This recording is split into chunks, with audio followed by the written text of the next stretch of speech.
All right, everybody, welcome to real-time drawing, inking with the Lobo. This is going to be the Lobo piece. Brandon, are you there? I am here and jazzed. Brandon is here with me. I tried recording this without Brandon, but I was told it's not as entertaining. Brandon, you bring the party with Brandon. The internet has spoken. All right. Okay. That again, exhibit A, folks. That will be what is that? Brandon's divorce, like the. Yes.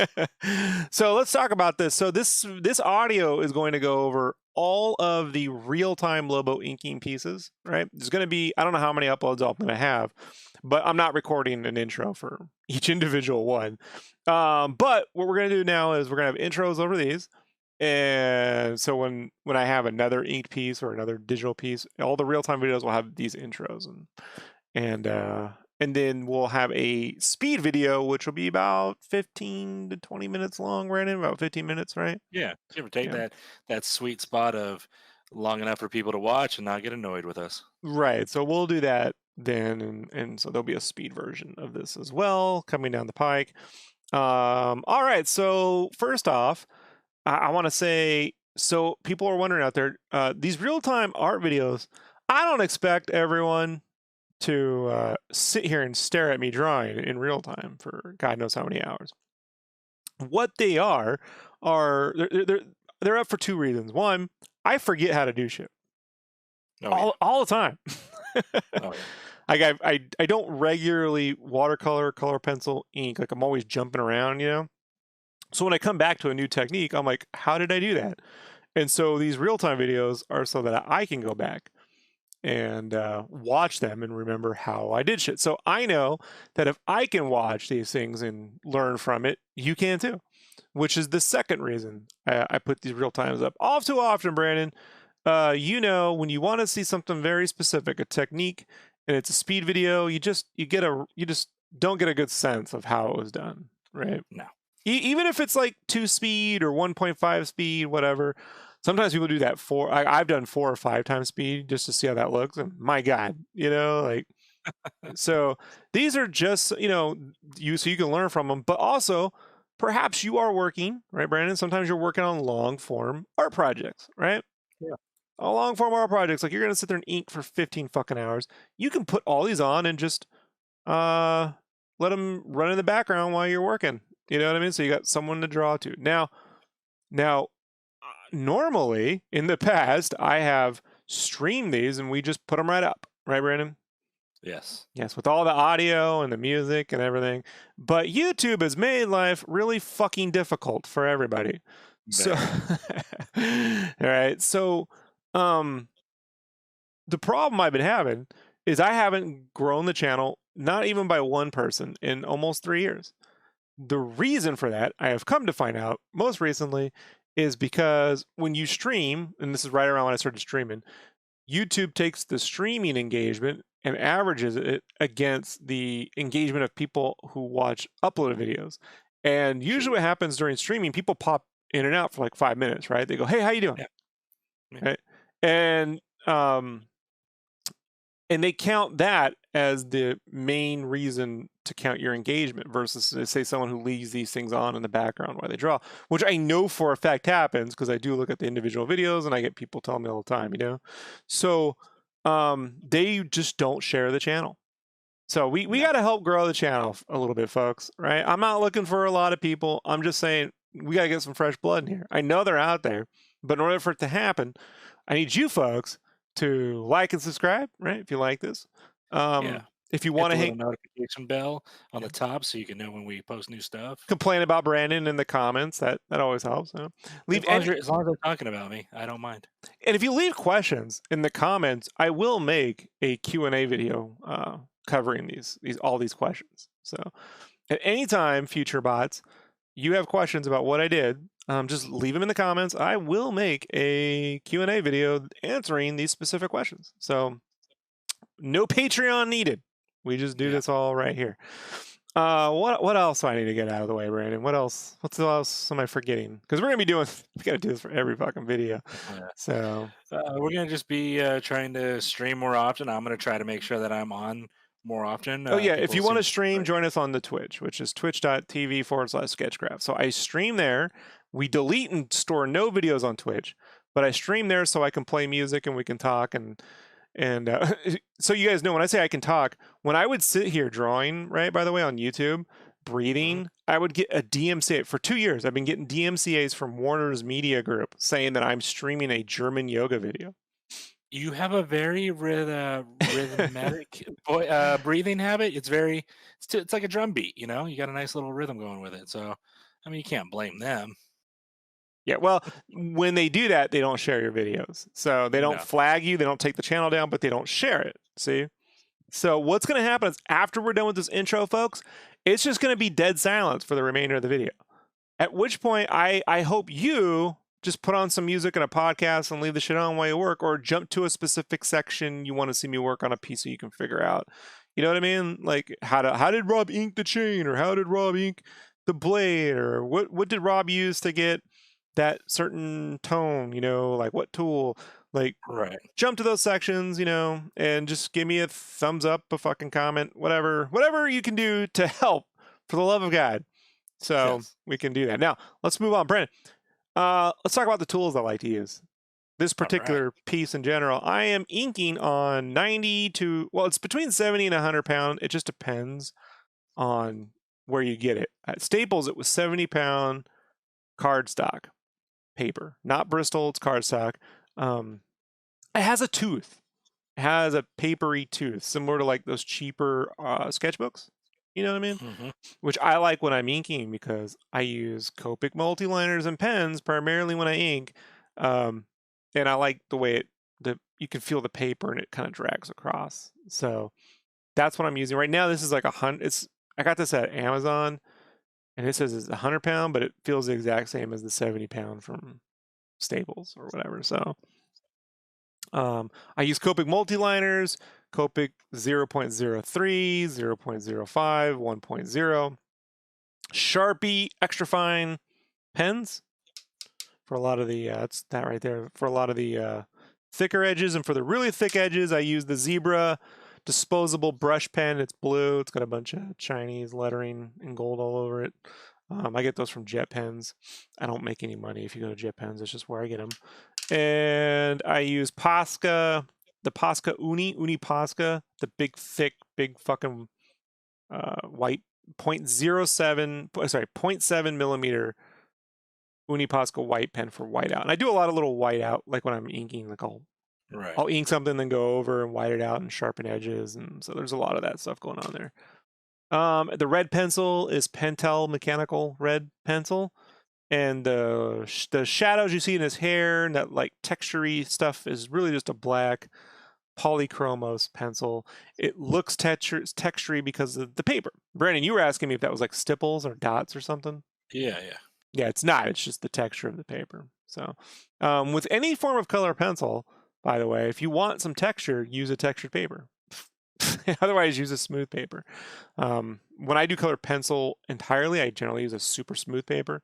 I don't use the textured. But here, it just has a cool look, so that's how I roll with it. Yeah. It definitely adds to it. Without you having to do anything crazy. I was just like, all right, cool. That's different. And I think, I mean, as an artist, you want to experiment with different papers, different medias, different tools and stuff, just to get whatever look based on that project. So I think it's cool. It gives with him being Lobo, it gives it just a little bit of edge to it. If you're gonna So, use pen and like a quill, like a pen mhm. ink dip or a brush pen, don't use a cardstock. They bleed and the nibs will rip the paper. You need something like a smoother plate surface, like a smooth Bristol or vellum sheet. So, like I use pen when I'm doing like sketch covers and stuff half the time. Well, I don't know. Like usually when I do watercolor, but I actually do use that on a slightly textured paper, but it's much smoother than this.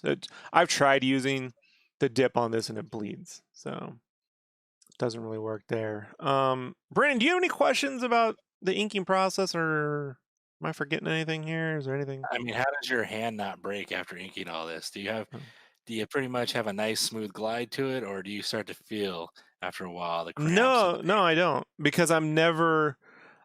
So here's the thing. Like I used to get really bad carpal tunnel up until about 2008, to the point where I almost was like, I don't think I can be an artist anymore. I think I Oh might wow. have to quit. Yeah, for real.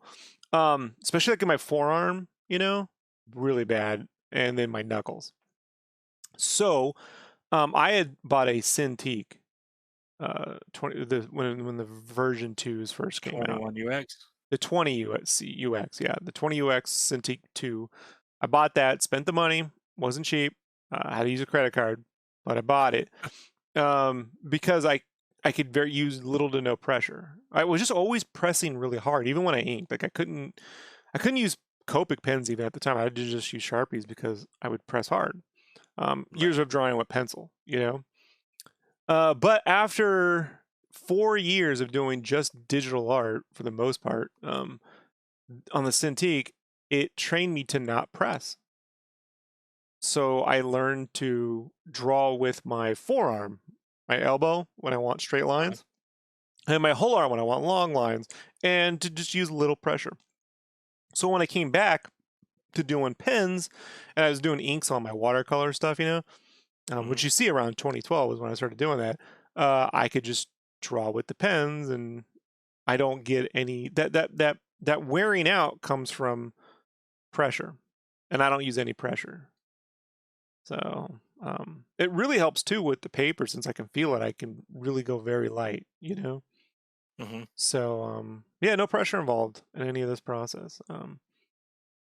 And then if you do enough of this, you don't even feel like the stress of trying to get it right, because since the paper has tooth, I don't have to get the lines perfect the first time. I can kind of just like go do a version of it and then ink over it. So yeah. I like that how you said it, where you kind of use your elbow, your arm to Mm-hmm. draw, and not the wrist. I think I've seen painters talking about that and doing that. Like painters, when they have to do the long paint strokes, and they kind of just they move their arm and their rotator cuff instead of just using their Well, wrist and pressing with their hand. you should be doing that, because I gave you those exercises to do where you draw two dots on a piece of paper and you ghost and you connect the two dots. You should be using your elbow to do that. Of course, I still do that, obviously, because you know me, I'm not a slacker. Yeah, you don't do But that. You don't remember doing that, or the elbow I part, right? remember it. You I don't just remember yeah doing the elbow part, right? You were no. just like drawing a line, and then why do this? So if you want to know, folks, I'm able to ink and go kind of draw like really long lines because I did this. There's a technique where Feng Shu covered it on No DB back in 2004, where you draw two dots, like a dot and a dot, like about an inch apart. You take a pen and you kind of like start and you go ghost. You don't draw the line. You go back and forth, back and forth. And when you're confident, you draw using your elbow to that, and just look where you want the pen to go. And you just keep doing that over and over again. And then make the dots further out as you go along. I did that every day. I mean, in art college and while I was at work at Kinko's. I mean, every day for hours upon whatever, for about 2 years. And around 2006, I never had to worry about that. Like the pen goes where I want it to, you know? Right. And it really just trains eye to hand coordination, which really came in handy on this piece because I haven't inked anything in a while. And when I started working, my eyes weren't used to looking at paper so closely. I actually have really good eyesight up close, far away not so good. But I was like, I can't get my eyes close to the paper because they're just so used to working digitally over there. You're trying to scroll into the paper. You're like, I Yeah, I can zoom in. was trying to zoom into the paper. I'm like, I can't. So I had to work further back till my eyes relax. I don't strain my eyes, but I was able to rely on my ability to make the pen go where I need it to go at that point. So that training, like, you put in a couple years of that, and you don't have to. You just throw the paper away. You don't save this shit, but you just do it while you're at the DMV, Brandon, or when you're on the toilet. I mean, honestly, I would. If I went to the bathroom at Kinko's, I'd be doing that there. Like just doot doot doot doot doot doot doot, and I'd That's do why it. people never got their copies. That's why. And I would do it at school during like gen ed classes when I didn't really feel like paying attention. So there you go.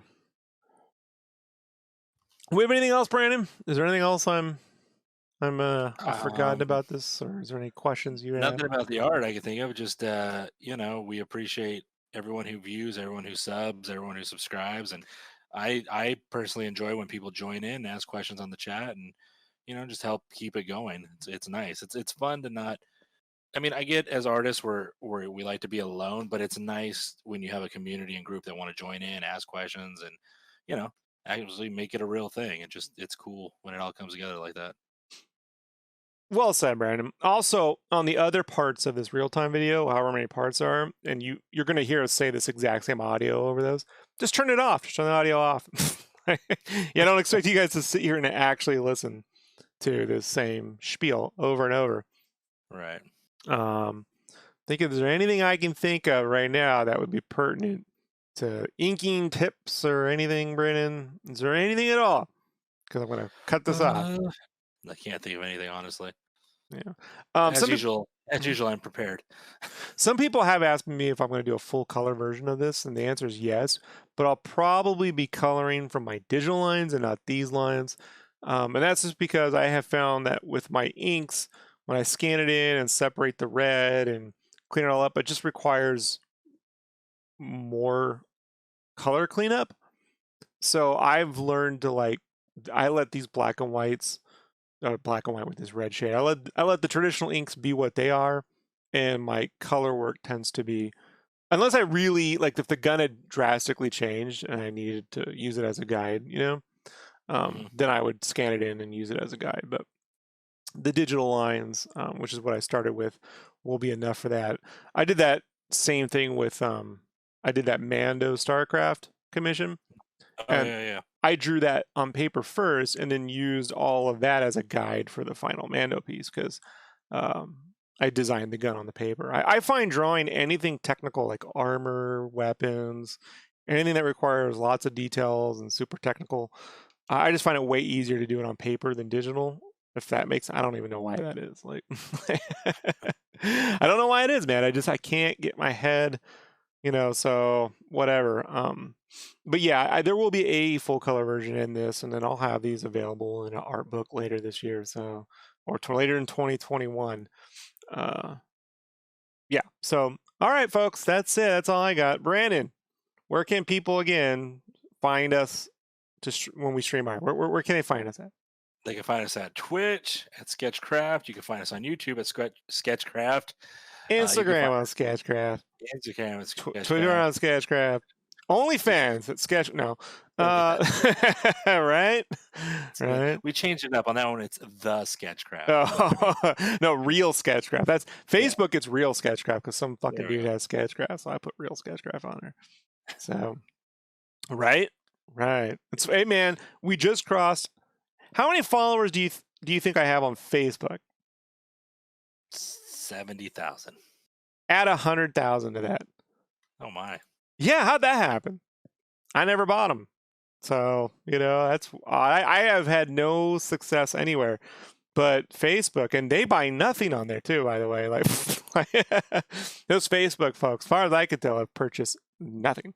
But I do have 172,000 followers. Not likes, followers, bro. Legit fucking, it is weird. It is weird how that worked out. So, whatever. For all the good that does me, I win the internet monies, which is nothing. So. All right, everybody. We will be back soon. Thanks for hanging out. And again, leave your comments, subscribe, do all that bullshit. See you later. Bye. Bye.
Peace.